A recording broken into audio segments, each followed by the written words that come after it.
As much as we've been talking about success and how one can transition to a different part of life, I think it's important to also point out that I do miss certain aspects of my old life.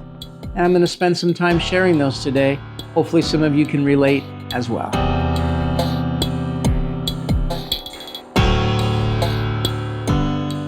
One of the things I miss is routines. I think we touched on this earlier. When we have full-time work, full-time employment, a career to pursue, kids to raise, all those things, we have a steady stream of routines. We know what we're doing. We know when we're doing it. It's all kind of predetermined. And a lot of the time, it just feels like rinse and repeat. Go to bed, get up the next day, do the same thing again, over and over and over. And while that can be draining in its own way, frustrating, maybe even depressing in its own way, I know I've felt that way at times, it also, though, is kind of neat. There's a certain benefit to knowing what you're going to do, how you're going to do it, having, routines that you can follow.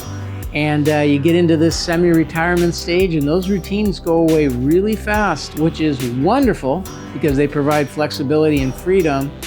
But at the same time, it is an adjustment to be made because the freedom and the fun, as I think I mentioned before, starts to wear off a little bit. And then we're wishing we had a little more structure in our lives. And sometimes, as my friend did, we have to impose it on ourselves. So yeah, I definitely miss some of the routines. It's funny, this is almost feeling like a bit of a revisit of previous topics that we've chatted about. But I also miss competence. It's nice feeling that you know your craft, you know what you're doing.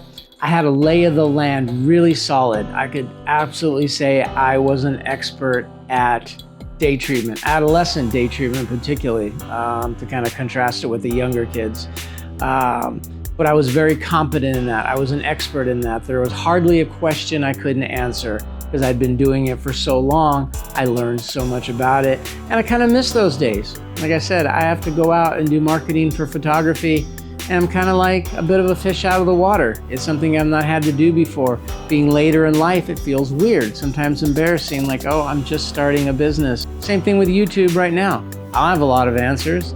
My group of subscribers is slowly growing. My views are slowly ticking up. But to say that I have YouTube figured out, that I am a YouTuber, that I am an expert in YouTube would be a vastly gross overstatement of the infancy of YouTube at which I currently exist. And kind of one of the outcomes of both the competence that we were just talking about and then also the routines that I got at earlier is just feeling a sense of certainty. You just kind of know generally what your day is going to look like. There's no huge surprises typically. Once in a while, sure, anything can hit the fan. But generally, you know what you're doing, you know what you're getting into. It's very, very routine. And there's predictability to that. And, sometimes I kind of miss that too. In a couple of weeks, I'm going to a networking meeting for photography to help one of my buddies out. She's also a photographer and needs to bring a guest to her networking meeting, so I offered to do it. And what am I walking into? I've got no idea. I've never been to one of these meetings before. It's kind of a high-end networking thing, costs a couple, $3,000 a year to be a part of it. I don't know what these people are like, what professions they're in, if they have questions for me, what they might ask, how they look, what their sort of cultural norm is in terms of their meetings, a bunch of unknowns. When I went to work in day treatment, there was no unknowns. I knew what I was walking into day in and day out. But now, you kind of don't have that. When you kind of give a lot of that up and you're sort of forging new ground, that certainty kind of goes away. And lastly, probably one of the biggest ones is loneliness. I miss having coworkers. 10, 11, almost 12 years ago, I went out on my own in private practice. And once I started that, I didn't have coworkers anymore. There was nobody at the office to chat with, no one to sit in the lunch table and have lunch with. All gone. It was just me and an office and my clients. And that does start to feel isolating and lonely in a way that's kind of really hard to describe unless you've experienced it. And of course, like anything else, it's new in the beginning, it's fun, there's a honeymoon period.